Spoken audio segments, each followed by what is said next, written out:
The Art of Falling, Complete Story. Part 1, Shadows of the Past. The studio at midnight. Maya Rivera's hands were covered in paint. Midnight had come and gone, but she couldn't stop working.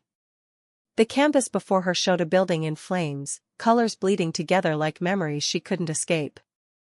Her small studio apartment in Brooklyn was cold. The heat had been acting up again, but Maya barely noticed. She was lost in her work, lost in her pain. 5 years. It had been 5 years since the Rivera Gallery burned to the ground. 5 years since her father had his heart attack. 5 years since her world shattered into pieces so small she still hadn't found them all. Maya stepped back from the canvas, wiping her hands on her already stained jeans. The painting was almost finished. It was raw, angry, beautiful in its devastation. Just like her life had become. The memory that never fades. Her phone buzzed on the cluttered table.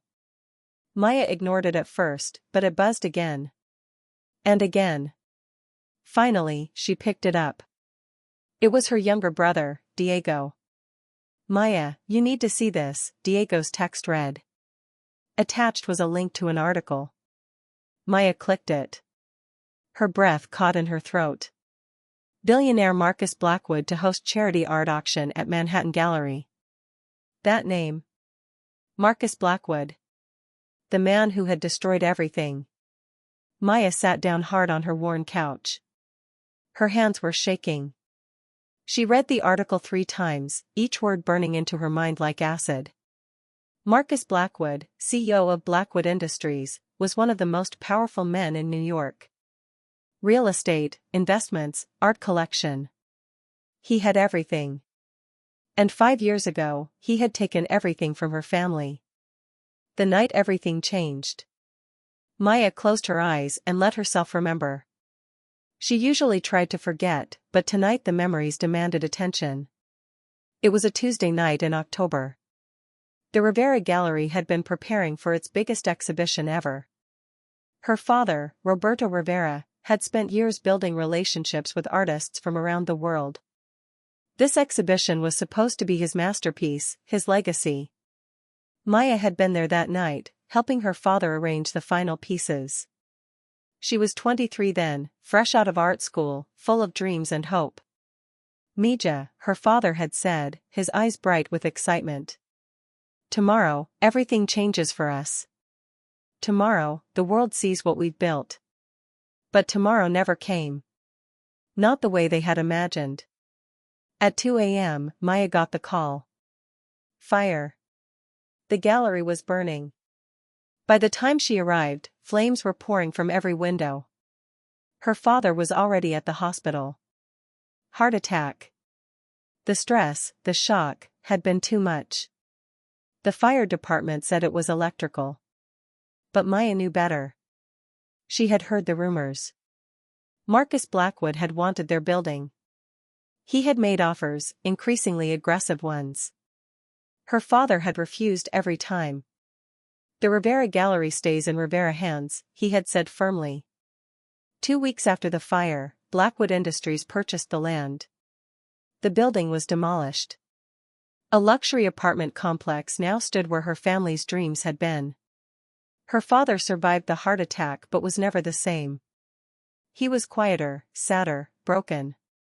He died 2 years later, and Maya knew the gallery's destruction had killed him, just slowly. The spark of an idea. Maya opened her eyes. The article was still glowing on her phone screen. Marcus Blackwood's face stared back at her, handsome and cold, like marble sculpture.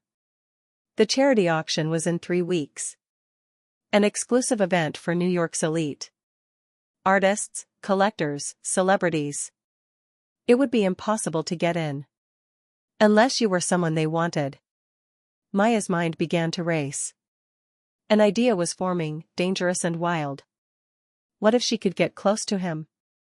What if she could make him trust her, then destroy him the way he had destroyed her family? Revenge. The word tasted bitter and sweet at the same time. She called Diego.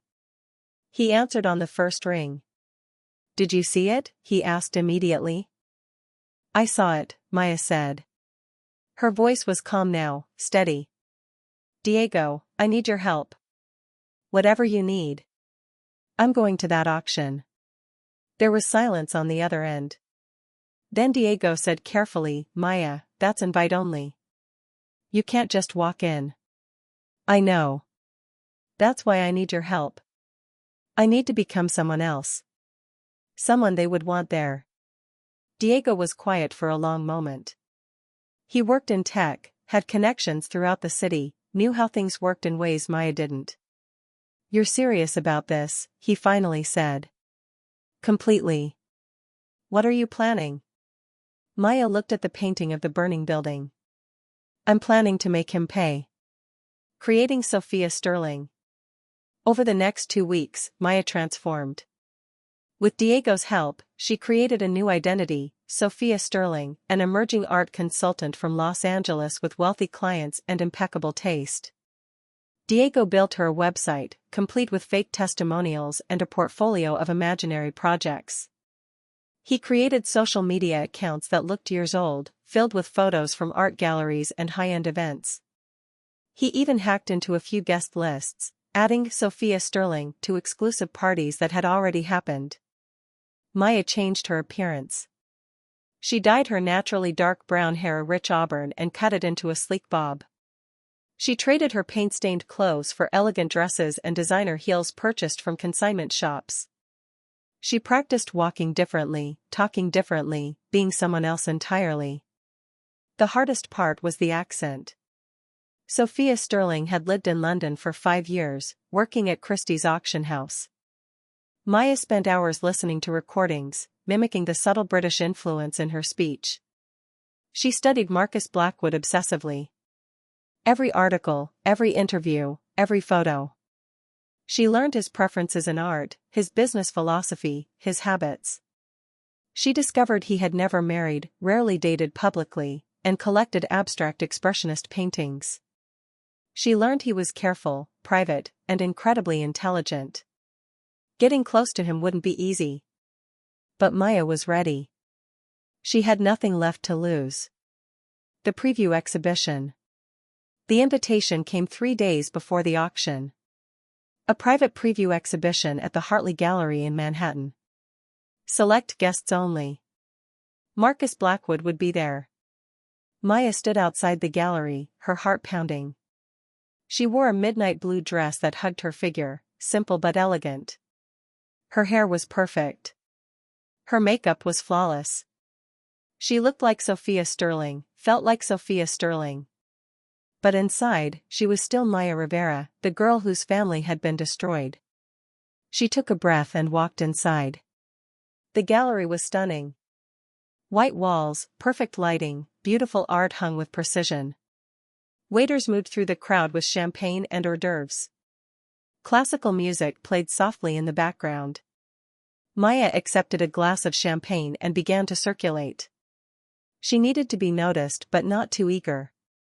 She studied the paintings, made thoughtful comments to other guests, projected confidence and knowledge. And then she saw him. Marcus Blackwood stood near a large abstract painting, alone, studying it with intensity. He was taller than she had expected, probably 6'2", with dark hair and sharp features. He wore an expensive suit that fit perfectly. Even from across the room, there was something magnetic about him. Maya's hands tightened on her champagne glass. This was the man who had destroyed her family. This was the enemy. She forced herself to breathe, to stay calm. She had to be smart about this. The first words. Maya positioned herself near a painting she genuinely admired, a vibrant piece full of movement and color. She didn't look at Marcus, but she knew he had moved closer. She could feel his presence. Interesting choice, a voice said behind her. Maya turned slowly. Marcus Blackwood was standing there, looking at her with curious dark eyes. The Rothko? Maya said, her accent perfect. It's magnificent. The way he uses color to evoke emotion rather than depict reality, it's quite powerful. Marcus smiled slightly. You know your art. I should hope so. It's my job. Maya extended her hand. Sophia Sterling. Art consultant. His hand was warm when he shook hers. Marcus Blackwood. I know who you are, Maya said with a slight smile. Your collection is famous. The Pollock you acquired last year caused quite a stir. You follow the market. Obsessively. Maya turned back to the painting. Are you considering this piece? I'm considering several things, Marcus said. There was something in his tone that made Maya glance at him. He was looking at her, not the painting. Maya felt a flutter of something unexpected. Nervousness? No. Something else. She pushed it away. The auction on Saturday should be interesting, she said casually. I'm looking forward to it. You're attending? If the pieces are worth it. Maya met his eyes directly. I only deal with the best. Marcus's smile widened slightly. I appreciate that philosophy. Perhaps we could discuss some of the lots beforehand. I'd value your professional opinion. This was happening faster than Maya had expected. She had planned to take weeks, maybe months, to get close to him. But he was interested. She could see it in the way he looked at her, the way he had approached her first. I'd be happy to, Maya said smoothly. Though I should warn you, I'm quite honest in my assessments. Not everyone appreciates that. I prefer honesty, Marcus said. It's rare in my world. Maya felt something twist in her chest. Irony? Guilt? She wasn't sure. They talked for another 20 minutes. About art, about the market, about everything except who they really were. Marcus was intelligent, thoughtful, and surprisingly easy to talk to. He asked her questions and actually listened to the answers. When they finally parted, he had her number, and she had an invitation to a private viewing at his penthouse the following evening. The walk home. Maya left the gallery and walked for blocks before finally hailing a cab. Her legs were shaking. Her mind was racing. She had done it. She had met Marcus Blackwood, and he was interested in her. The plan was working. So why did she feel so strange? In the cab, Maya stared out the window at the city lights. She had expected to hate him on sight. Expected to see a monster. But Marcus Blackwood had been charming, intelligent, and genuinely passionate about art. It didn't matter, Maya told herself firmly. He had destroyed her family. He had killed her father, even if indirectly. He deserved to pay. But a small voice in the back of her mind whispered, "What if you're wrong?" Maya silenced that voice. She couldn't afford doubt. Not now. When she got home, Diego was waiting in her apartment. He had a key for emergencies. Well, he asked immediately. I met him, Maya said, taking off her heels. He invited me to his penthouse tomorrow. Diego's eyes widened. That fast? Apparently. Maya, are you sure about this? Once you start, there's no going back. Maya thought about her father's face the last time she saw him, tired and sad and broken. She thought about the gallery in flames. She thought about 5 years of pain and loss. I'm sure, she said. But that night, lying in bed, Maya stared at the ceiling and wondered if she really was. Part 2, lines blurred. The penthouse. Marcus Blackwood's penthouse occupied the entire top floor of a building in Tribeca. Maya stood in the private elevator, watching the numbers climb. 48. 49. 50. She was wearing a cream-colored dress and carrying a small notebook. Professional. That's what she needed to be. The elevator doors opened directly into his home. Maya stepped out and almost gasped. The entire space was an art gallery. Paintings covered every wall. Sculptures stood on pedestals. The floor-to-ceiling windows offered a breathtaking view of the city. Sophia, Marcus said, appearing from around a corner. He wore dark jeans and a white button-down shirt, sleeves rolled up. more casual than she had seen him before. "Welcome. This is incredible," Maya said honestly. She wasn't acting. The collection was stunning. "Thank you. Can I get you something to drink?" "Wine. Coffee?" "Coffee would be perfect." While Marcus made coffee in a kitchen that probably cost more than Maya's entire apartment building, she wandered through the space. The art was museum quality. Abstract expressionists, contemporary pieces, a few classical works. Each one carefully chosen, perfectly placed. And then she saw it. On the far wall, almost hidden behind a sculpture, was a small painting. Maya recognized the style immediately. It was her father's work. One of his early pieces, before the gallery became successful. Her breath caught. She moved closer, her hand reaching out before she could stop herself. "You know that piece?" Marcus asked. He had come up behind her, carrying 2 cups of coffee. Maya forced her hand down. "It's beautiful. The technique is quite unique. It's by Roberto Rivera.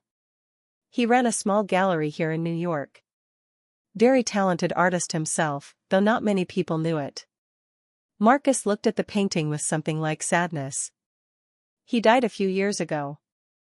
Maya couldn't speak. She took the coffee cup, needing something to hold on to. "Did you know him?" she asked carefully. Marcus shook his head. "No. I wish I had. I bought this piece at an estate sale after he passed. I've been trying to find more of his work, but there's very little available." Maya stared at him. He collected her father's art. He respected his work. This didn't fit the narrative she had built in her mind. "He had a gallery, didn't he?" Maya asked.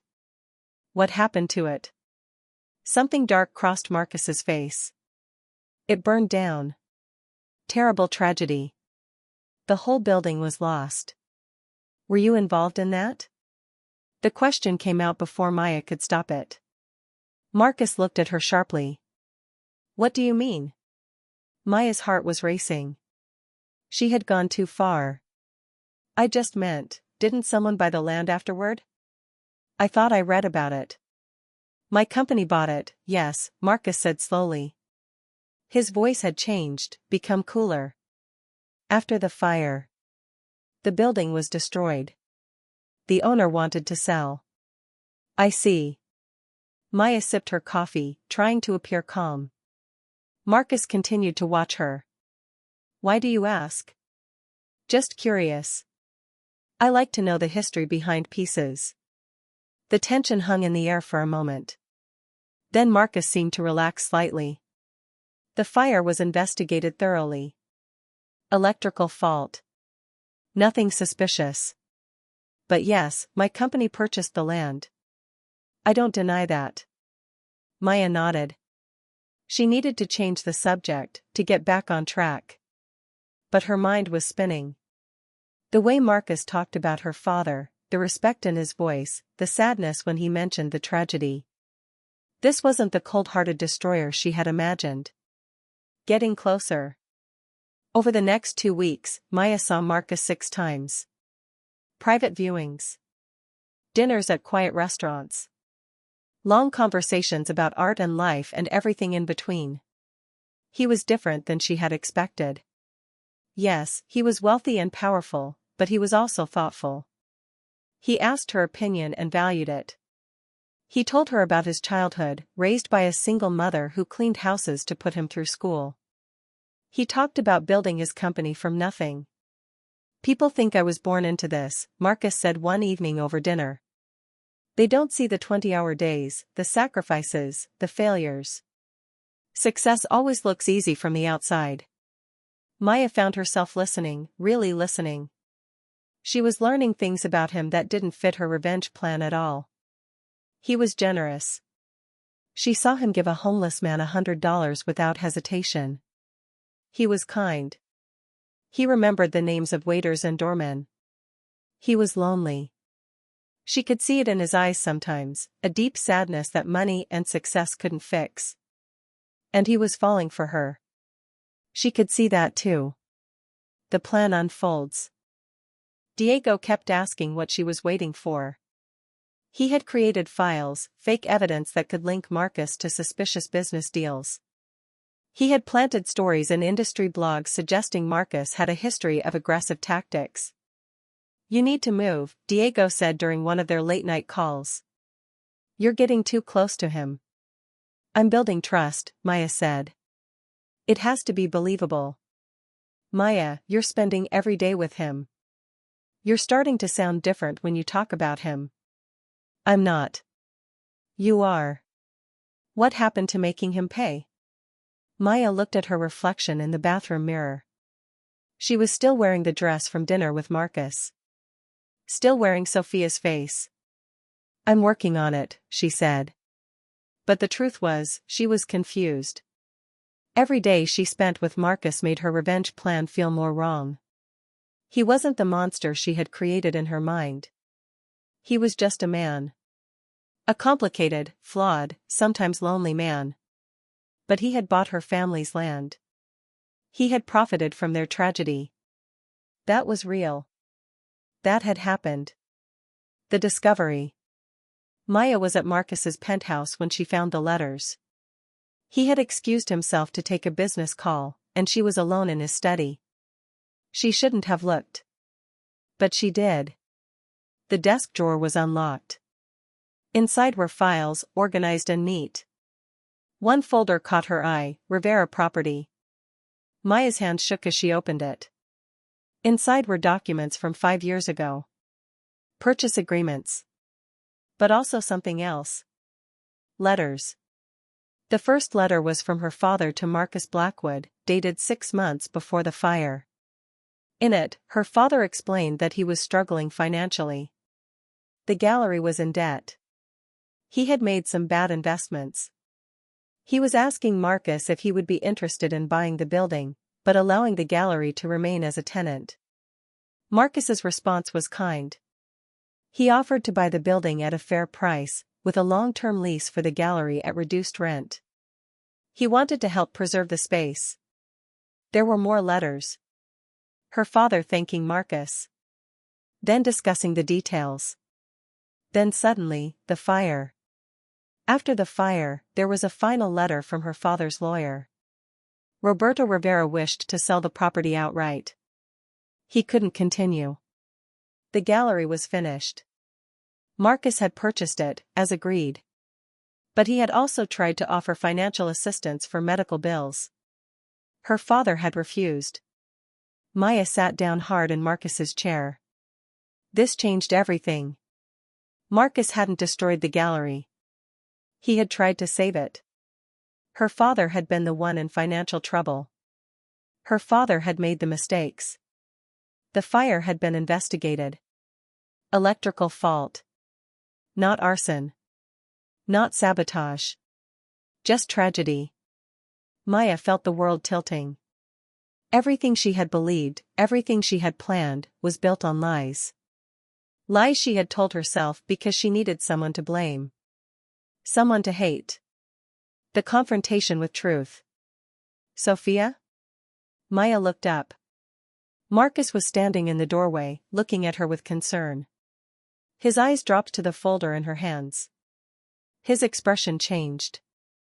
"I can explain," he said quietly. "Explain what?" Maya's voice was shaking. "That you tried to help my father? That you weren't the villain I made you out to be?" Marcus went very still. "Your father?" Maya stood up. The tears were coming now, and she couldn't stop them. "I'm not Sophia Sterling. I'm Maya Rivera. Roberto Rivera was my father. And I came here to destroy you because I thought you destroyed him." The silence in the room was deafening. Marcus stared at her, his face pale. "Maya Rivera," he said slowly.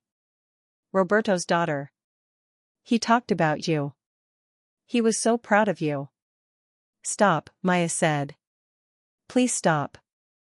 You've been lying to me this whole time." "Yes. Everything was a lie. Sophia. Your accent. Your job. Everything. Maya nodded, unable to speak. Marcus turned away.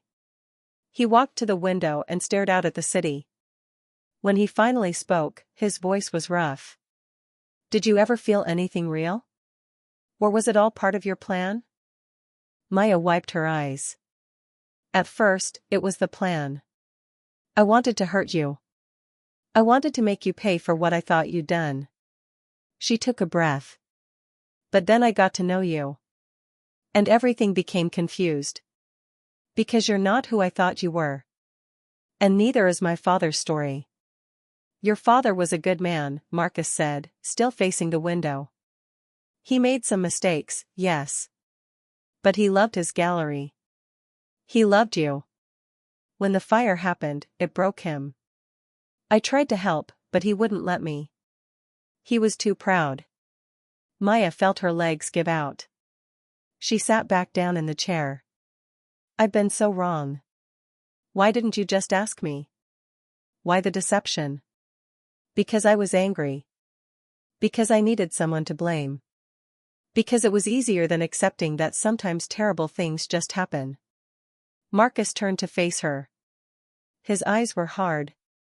You made me care about you. You made me trust you. And it was all built on lies. I know. I think you should leave. Maya stood up. She wanted to say something, to explain more, to somehow make this better. But there was nothing she could say. She had betrayed him completely. She walked to the elevator, her legs feeling like lead. Just before the doors closed, she looked back.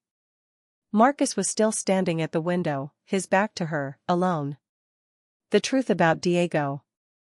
Maya went home and cried for hours. When she finally called Diego, her voice was raw. I found letters, she said. Marcus didn't destroy the gallery. Dad was in financial trouble. He asked Marcus to buy the building. There was a long silence on the phone. Diego? Maya said. I know, he said quietly. Maya froze. What? I found those letters months ago. When I was researching Marcus Blackwood for your plan. And you didn't tell me? Because I knew if I told you, you'd give up on the revenge plan. And Maya, we needed the money.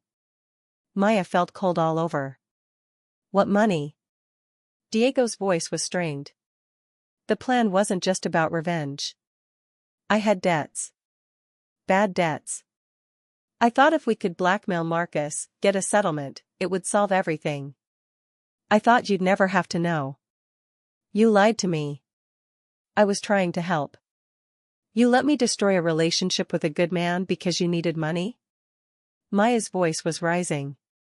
You let me believe Marcus was a monster when you knew the truth? Maya, I'm sorry. I didn't think. No, you didn't think. About anyone but yourself. She hung up the phone. Then she threw it across the room. The real villain emerges. 2 days later, Maya received a call from an unknown number. She almost didn't answer, but something made her pick up. Miss Rivera? The voice was unfamiliar. My name is James Chen. I'm Marcus Blackwood's lawyer. We need to talk. They met at a coffee shop in Midtown. James Chen was a serious man in his 50s, carrying a briefcase that looked expensive. Mr. Blackwood told me about your situation, he said without preamble. About your father's gallery and the fire. Maya nodded, feeling shame wash over her again. I've been doing some research, Chen continued.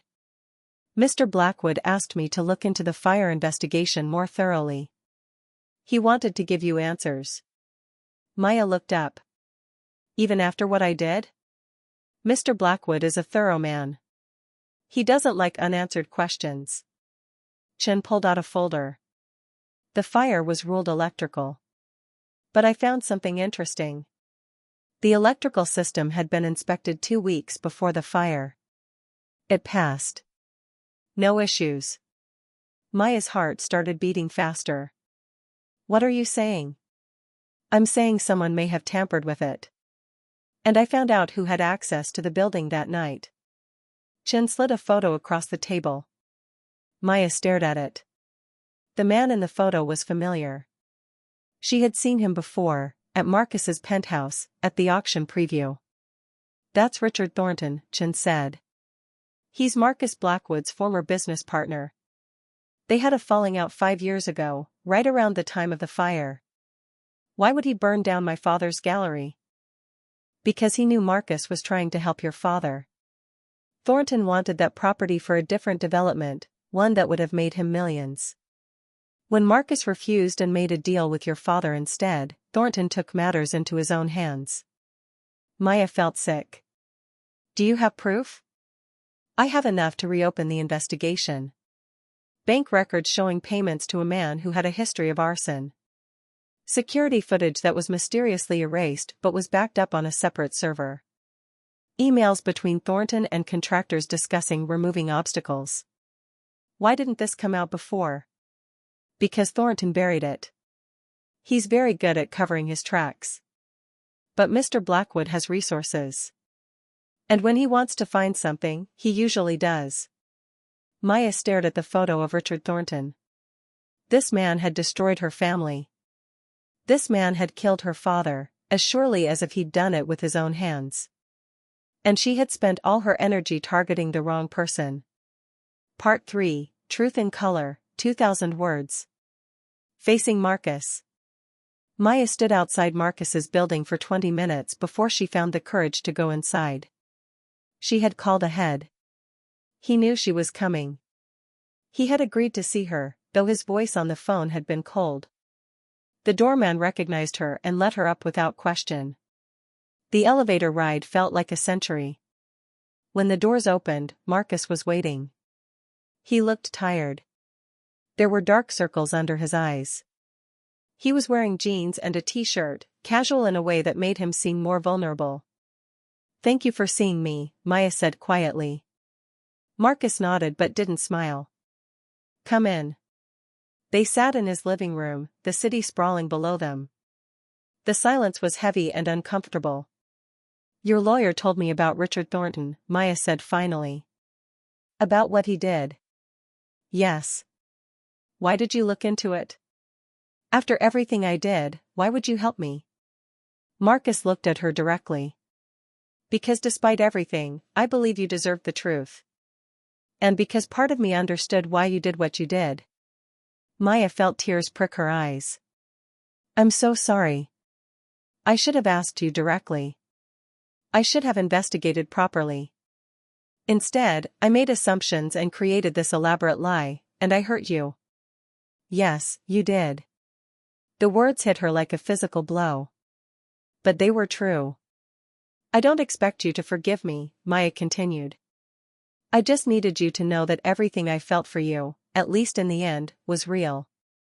The conversations we had, the time we spent together, the way she stopped herself. It became real for me. I know that doesn't change anything, but I needed you to know. Marcus stood up and walked to the window. He stood there for a long moment, his back to her. When you told me who you really were, he said quietly, my first feeling was betrayal. You had lied to me about everything.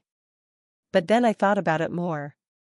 I thought about what it must have been like for you, losing your father and your family's legacy. I thought about how I would feel if I believed someone had destroyed everything I loved. He turned to face her. I would have wanted revenge too. Maya looked up at him, surprised. That doesn't mean what you did was right, Marcus continued. It doesn't erase the lies. But I understand why you did it. And that understanding makes it hard for me to completely hate you, even though part of me wants to. What about Richard Thornton? Maya asked. Marcus's expression darkened. I've turned over all the evidence to the police. They're building a case. It may take time, but he'll answer for what he did. That's not enough. What do you mean? Maya stood up. I mean, I want to help. I want to be part of bringing him down.